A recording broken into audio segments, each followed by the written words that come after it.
This is really gonna bust up some fucking people, and they're just gonna be, the tears are gonna flow. I don't care what anybody says. Go on, lay it on me, roast me. I'm more of a positive guy. Yeah, I have an unpopular opinion here. Height. One hot take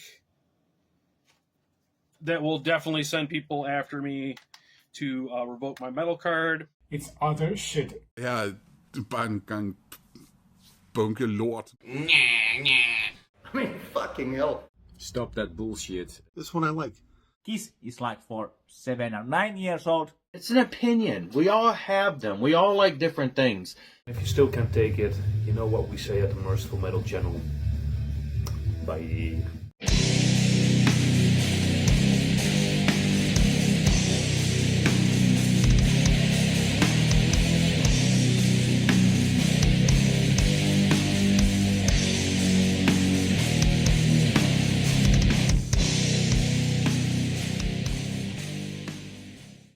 Welcome to the 9th Hot Takes and Unpopular Opinions video. In these videos, we have a look at your hot takes and have a bit of fun while sticking it to the people who think it's their job to tell you what opinions you should have, because that's a load of garbage. Now let's have a look at some of your hot takes. The first one comes from the Auditory Vinyl, who says, in my humble and worthless opinion, and of course it's not a worthless opinion, I think all the hardcore bands with vocals that sound like Cookie Monster are ruining their own good music. I really like the music, but the vocals are garbage. And this is an experience I can recognize. Now, the Auditory Vinyl talks about hardcore, but I can recognize this from death metal back in the early 90s. The crew I would hang out with were huge death metal fans, so we would actually sit around and listen to death metal a lot back in that day. But I just couldn't get past the vocals. I hated death metal because of the vocals. I could hear the musicianship was there. There was something going on, but I couldn't get past the vocals. Those Cookie Monster growled vocals. Eventually it clicked and I became a huge fan of death metal. But I got into it much later than my friends did. I ended up playing in death metal bands and stuff, so obviously I made up for it. But I can definitely recognize that harsh vocals can be such a big hurdle. Now here it says hardcore, so I assume maybe we're talking deathcore bands or something like that. And if we're talking deathcore, you could make the vocals as melodic and as great as absolutely possible, and I still wouldn't like it because I kind of don't like deathcore music. So there you go. But definitely, this is an experience I can recognize. So thanks for sharing that. Now, speaking of deathcore and vocals and metalcore and stuff, Trevor Hickey has a comment on your typical metalcore singing style. Check out what he has to say. There's a couple bands in the metalcore thing that I'm okay with. More or less the rest, no. I don't discredit metalcore because there's a lot of talent in it. And the unfortunate problem is it's not as great as people think it is. Stop the sing scream. Or if you do a sing scream, make sure you have two singers. One that can sing good and that doesn't overdo the fucking lush stuff and give me more screams. Personally, I think metalcore is really not what people think it is. Everyone says it's supposed to be metallic hardcore. A band I would classify as metalcore 100% is like fucking Hatebreed and Cancer Bats. I don't know when all the other singy, cleany shit decided to really pop into it. I'm going to say Trivium, probably because Matt blew his voice because he wasn't smart enough to go out and get fucking vocal lessons. That band's pretty good for riffs vocally over the last little while. Yikes. Too much cleans. Stop the cleans, guys. Stop the cleans. Get to the screams. That's what we're here for. It's metal hardcore. When did hardcore have singing in it? Like clean singing? I don't ever remember it. Or at least lush singing. Can you even call it metalcore? I don't think so.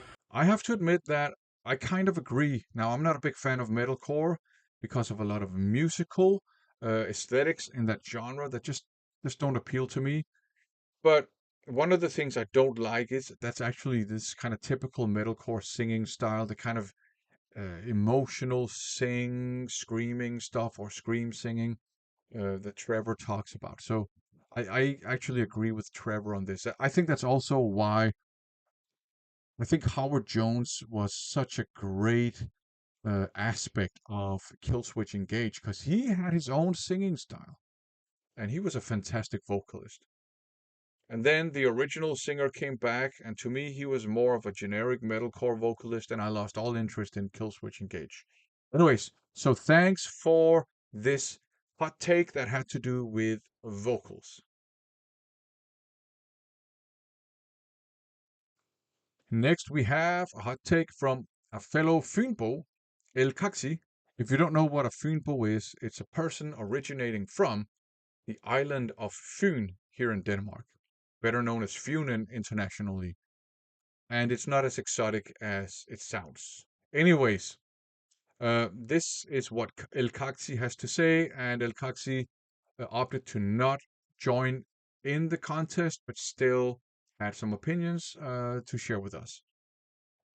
I'm absolutely sure that my opinion on heavy metal is most unpopular in your circles. I haven't got much love for it, although I do have several albums by AC/DC, early Metallica, and Tool that I quite like. And yeah, that's probably true that among metal fans, this is a very unpopular opinion. And the question is, should it be unpopular? Yeah, it's an opinion that's not shared. That's fine. But should it be unpopular? I mean, it's true a lot of metal fans get really angry if you don't like metal music. And that always surprises me because I thought metal fans would be a little bit more thick-skinned. Because I remember back in the 80s and early 90s when I got into metal music that I constantly was told that it was just noise and it wasn't music, and they all looked stupid shaking their heads like that, and they looked like monkeys with all their long hair, and only stupid people listen to heavy metal, and I was probably a brute for listening to it, and uh, everybody thought I was a Satan worshiper, although I'm not. Um, and yeah, people thought I was unintelligent for liking heavy metal music. You know, I have a PhD. I'm an associate professor. I do research. Am I stupid? I don't know. We'll see. Um, it never bothered me. You know, yeah, like, yeah, sure, you don't like the music I like. I don't care. You have some dumb preconceived notions and prejudice. I don't care. Not my problem. So I thought metal fans would be immune to that sort of criticism, and I thought that would also mean that metal fans really wouldn't have a problem with people who don't like metal. But sadly, El Caxi's opinion is unpopular, and I think that's sad. You know, I don't mind that he doesn't like metal. That's fine. You know, there's probably music El Caxi likes I don't like. I'm sure we're not gonna have a street fight in the middle of a town on Funen because of that. I'm pretty sure. Okay? Apart from some Beastie Boys and Cypress Hill, I have no lost love for rap and hip hop either. Yeah, I don't really like contemporary rap music. I kind of lost interest in rap music in the mid 90s. I'm sure there's good underground rap music. Some of my students sometimes tell me that. Um, so I have no reason not to believe them. I just haven't explored it. I kind of lost interest in it after it became more like it's kind of pop music nowadays. But yeah, I like Beastie Boys too. Cypress Hill are fun. There's a lot of 80s rap that's really fun too. So I agree actually on this. So there you go. Thanks for your hot takes and unfortunately unpopular opinions. Let this be a lesson to metal fans. Don't get riled up over people who don't like metal. Just move on. You should be more thick-skinned than that.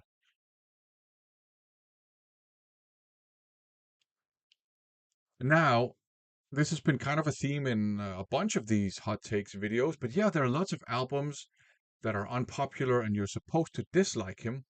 But hey, if you like him, you like him. And if you are proud that you like him, that's even better. For example, Super Collider is not the most popular Megadeth album, but George G from George G's Rumor Rock, he likes this album. Check out what he has to say. You know, this really isn't that bad, and it's from 2013 with Megadeth's Super Collider. I don't think this is such a bad album at all. People put it down. I mean, it's low on my list for Megadeth albums, but it's still a good album by Megadeth. Kingmaker's good, Super Collider, Burn, Off the Edge, The Blackest Crow. It's Cold Sweat. I mean, it's good. I mean, it's not bad at all. I don't know why people put it down. I mean, it's not about what they were planning to do, I guess, or just people would expect from Megadeth, because they were on a pretty much a good high for the last couple albums, and the ones after obviously were good. But I don't think Super Collider is as bad as everyone makes it sound like. I think it's good. Personally, I was kind of, not really moved when I heard Super Collider, so I don't remember if I have my copy of it anymore. I don't really listen to it. But if people like it, they like it, and that's great. I don't get mad at that. There are also bands and albums, of course, that you should like, according to popular opinion, but maybe you don't like that much. For example, Mr. Tabasco himself, not a big fan of Symbolic by Death. Check this out. It's one of these albums people would recommend, like when I see like these death metal starter kit videos or starter records or starter albums. People include this one a lot for so many people. Such a classic, such a favorite. To me, this is my least favorite death album. I feel like I'm the only one on the planet, because I've never really seen anyone say the same, but this is my least favorite death album. It just doesn't work for me. It doesn't click for me. I'm not saying it's bad, but it's just flat and boring. Even Sound of Perseverance, which is usually on the bottom of people's lists, even I would pick Sound of Perseverance over Symbolic. Mostly because Sound of Perseverance is the first death I've heard. That was my introduction to even death metal. So for fucking nostalgic reasons, it comes above the Symbolic. It is on the bottom of my favorite death albums, or like death albums. Yeah, this is my least favorite death album. It's not bad. I'm not saying it's bad or it sucks, but it kind of does. Favorite death albums, or like death albums. It's not bad. I'm not saying it's bad or it sucks, but it kind of does. This is my favorite album by Death, and probably my favorite death metal album, but it actually almost kind of sounds like the things that Thomas doesn't like are some of the things I like about this album, so that just makes things interesting to me. Now, you can also have like a almost like completely surprising out of left field take on Death's discography, which I think is what Rusty Darlington has here. Check this out. I've got a controversial Death opinion as well. My opinion is that Spiritual Healing is the best Death album. I've seen a few rankings of Death over the years, and a lot of people don't seem to praise this as much as me. It might just be the fact that this was the first one that I kind of, you could say, connected with when I was getting into Death not too long ago, like the last 5 years or so. I don't know why I gravitated to this album more. I don't think it had anything to do with the album cover or whatnot, but I think what did it for me that made me like solely agree on that this album is top was the song Defensive Personalities. To me, that song is just amazing. I just love that little breakdown part where the bass drums go, and it's just, oh, it's insane. I don't even know if you can call it a breakdown, but that riff section, you know exactly what I'm talking about. Living Monstrosity is a fantastic song. Altering the Future is great. Maybe it's the topics on this album that make me want to put it above everything else. While Leprosy is a fantastic album, as is Human and all that, this one just creeps up to the top for me. It's their best stuff. I know my friend Ricky over on the Horror Master channel, he put this one last, I'm pretty sure. And I was like, mate, what are you doing? You heard in Spiritual Healing, the title track is awesome as well. Genetic Reconstruction, Killing Spree, it's a great album. If you haven't heard this, if you're only casually listening to Death and you won't go past Leprosy, keep going. Spiritual Healing is a fantastic album. Don't listen to the critics, don't listen to fake fans. Spiritual Healing is the best Death album in my opinion. Yeah, so there you go. This is a completely, like a third take on Death discography. It's all good. I don't think there's a bad Death album in my opinion, but I like the progressive era better than the early, more raw death metal era for sure. But yeah, there you go. Another album that's really unpopular is Slayer's Diabolus in Musica, but Metal Never Dies. I think that's a great album. Check this out. This album's great. I don't know, man. This is the first Slayer album that I ever bought. The Album de Musica.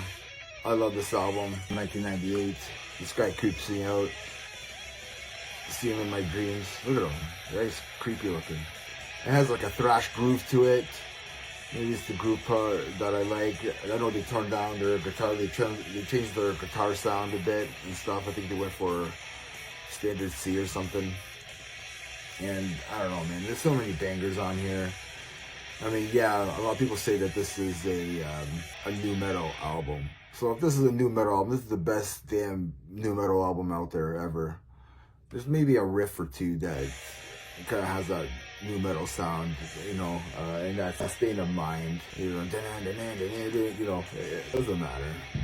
This whole album's rips. There's a lot of groove parts in it that sound like Biohazard to me, but there's plenty of thrash on here. It's a heavy album. Tom Araya sounds alive on here. Yeah, they changed the font, but I think it's a great album. And yeah, I don't really have any strong opinion on this album, to be honest. As some of you know, my take on Slayer is completely weird. I slightly prefer latter-day Slayer to early Slayer because Tom Araya sounds so old and bitter and angry on latter-day Slayer on their albums. It's all good. We have different takes on Slayer. I don't see why it should be a problem that somebody likes Diabolus in Musica. So there you go. When it comes to Immortal, the black metal band, there are also some albums that you're supposed to dislike. Here's one album that Nasty Boy Scott actually really likes, and that's cool. I think this is Immortal's best album. I know Demonize isn't on it, so that's kind of sacrilege. I know a lot of people don't like this album at all. They only like what's before this. I love that stuff too. Well, maybe not Blizzard Beast. I think that's kind of boring. With this one, they just went totally epic, long guitar heroic solos. If I had to pick one Immortal album that I could only one Immortal album I could hear, you know, get rid of everything else, this is the one I would pick. Yeah, if you like that Immortal album, I don't see the problem there. If you like it, you like it. Now, when it comes to Queensryche, the popular opinion is that they started sucking after Empire. And it was only when they kicked out Jeff Tate and got Latore into the band that they became a good band again. And I partially kind of agree with that, but there's one exception, and that is that I like Promised Land, which came right after Empire. And I'm not the only one. Mark from the Wandering Souls channel is in the same boat as me there. Check this out. Queensryche. People love their early stuff from the 80s and the stuff they release nowadays, the last couple 4 albums I think. And everything in between seems to be forgotten. Somehow I could pick out a lot of their albums, but I would especially want to talk about this one, but this is one of my favorites actually. Promised Land from 1994. This is a fantastic album, guys. It's a bit darker in overall sounding. It experiments more with acoustic guitars as well. It's a really good sounding album in general, and it's a really complete package in atmosphere and storytelling. It's one of the albums that people overlook a lot, but it's so good. I Am I, Damage, Out of Mind, Bridge, Promised Land, Lady Jane, My Global Mind, One More Time. Yeah, all great songs. Like I said, it has a more darker edge to it, and it has more acoustic things on it, but it's a really good album. Good songs, good vocals, of course. Jeff Tate is an amazing singer. Check out this album if you haven't done so already. You like Queensryche, but you haven't explored further, please do so, because this album is definitely worth checking out. This is really good. I remember this one is getting good critics when it came out in the magazines and things like that, but years after that no one talks about this one. Yeah, when there was a reissue on vinyl, some people showed it, but that's the only thing I ever have seen people talk about it lately. So people, please check out this album. If you check the new vinyl out or the CD, it doesn't matter to me. Please do check this album. Good album. I agree. I think that's a really good album. It's very progressive. It's very dark too. It doesn't have the same energy as the very early stuff, and it's not as accessible as Empire and I would say Operation Mindcrime as well. But I think it's a great album. It's different, it's dark, it's brooding, it's still very progressive. You have a lot of softer parts to it, but also some heavier parts. So I actually quite like Promised Land. But from here in the Now Frontier and onwards, I think their output is pretty much boring. And it sounds like a band trying to play alternative rock and failing miserably at it. I do like Operation Mindcrime too, a little bit. It has some pretty good songs on it. It's not as good as the first one, but that kind of stands out from their low point era, in my opinion, as a pretty good album. But yeah, so there you go. Some unpopular albums that do have their fans. For now, thanks for watching. It's warm here.